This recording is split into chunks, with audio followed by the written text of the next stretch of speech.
Okay, so now I'm going to talk about value returning functions. Value returning functions are very specialized functions.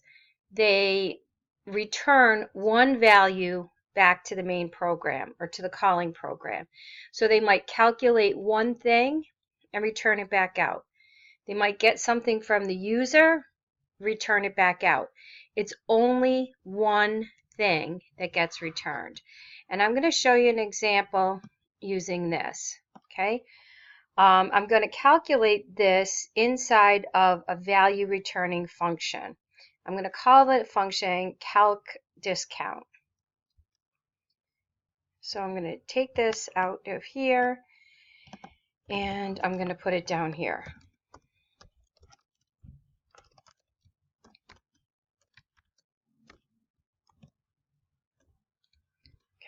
Okay.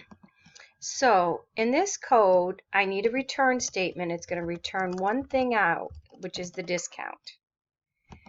Now, there's information that's currently in the main program that I need in order to perform this calculation. So those are going to have to come in from the parameter list because I need the sticker and the percentage, right, from up here. So I need to put them in my parameter list, which will allow me to send them from the main program to here. And these guys are going to be value parameters, right? Just like we saw in our previous example. Okay. Now you'll notice the squiggly lines go away here because now we've got these guys declared. Now, discount is not going to be in our parameter list in this case. The only two things that have something stored in them right now are sticker and percentage. So discount shouldn't be passed to the function. It doesn't have anything in it. So in this case, I'm going to declare it locally inside the function. Because I'm going to declare it, I'm going to calculate this value and store it in there. I'm going to return it back out. Now remember, value returning functions need to have a data type as their return type, not the word void. So if discount is a double, this should be a double here as the return type. I want you to keep in mind, only one thing can be returned. I often see students like making a whole list of stuff like this, and you know what? The compiler doesn't even give you an error message, but all it does is return discount, and that's it. It's going to leave at that point. So make sure you're only returning one thing.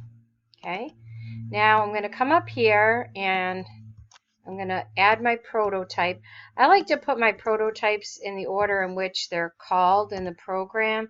So first I'm calling this function, then I'm calling my display function. You know, that's kind of personal preference.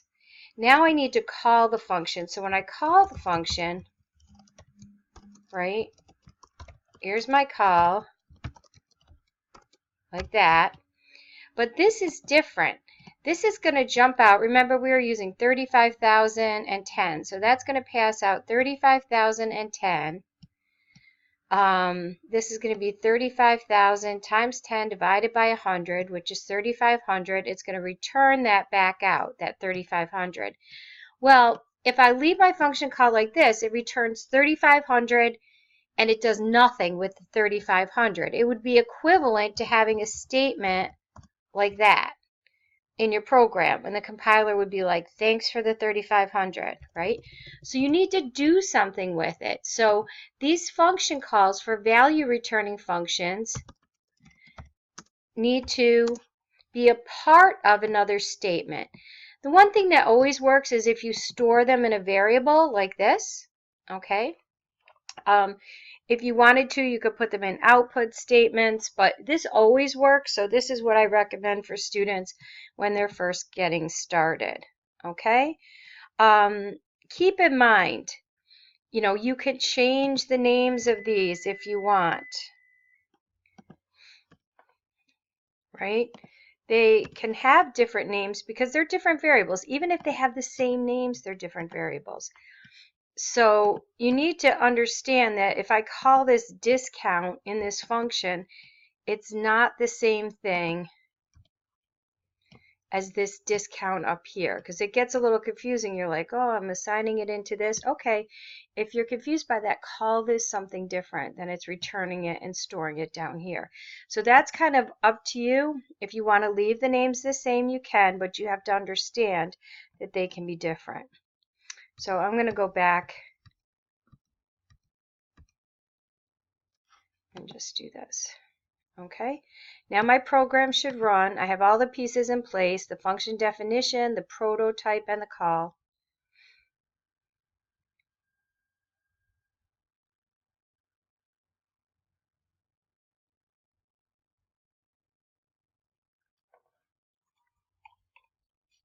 Sorry, it's taking a little while to run.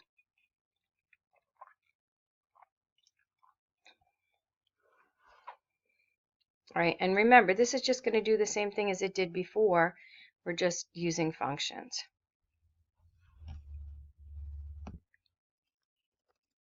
So we enter this, and I'm just using the same number so you can see it's still doing the same thing.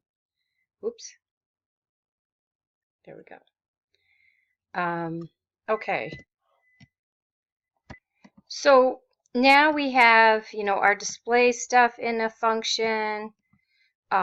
We have this calculation in a function. It would make sense to put this calculation in a value returning function as well.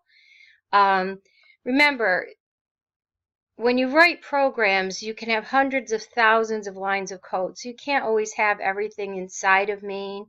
In addition, if you need to call a function over and over again, or implement some code over and over again, it makes sense to put it in a function.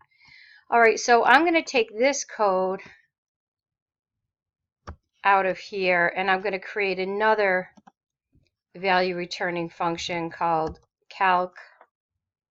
Let me think about what I'm going to call it in a minute.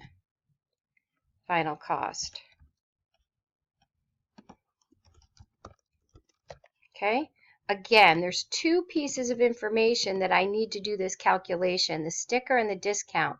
And those both are right now in the main program, and I need to send them out to this function. Okay. My final cost is going to be returned back out. And I need to declare final cost. Now this is a double, so my return type is going to be a double.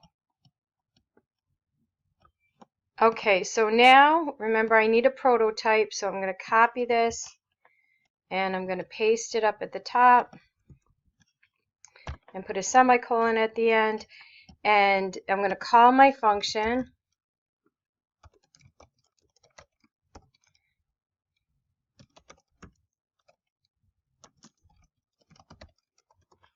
But again, I've got to store that return value.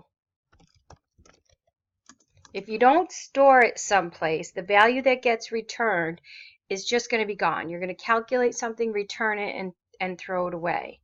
Okay? So again, I'm going to run my program.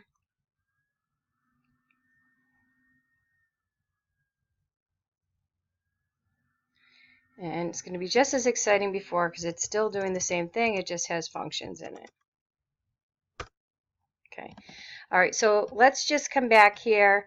And as I said, these are special functions. Value returning functions return exactly one value. We will see in a little bit, not in this video, how you could return back more than one thing from a function, but it doesn't happen with a value returning function. The return statement returns one thing. So they're very specific types of functions. And their task is very limited, but they're important because a lot of programmers use value returning functions, and a lot of the libraries use value returning functions. For instance, the power function, POW, and it raises a value to an exponent. That function is in a library, but it's a value returning function. If you call it, it will return a value that you then need to store or use.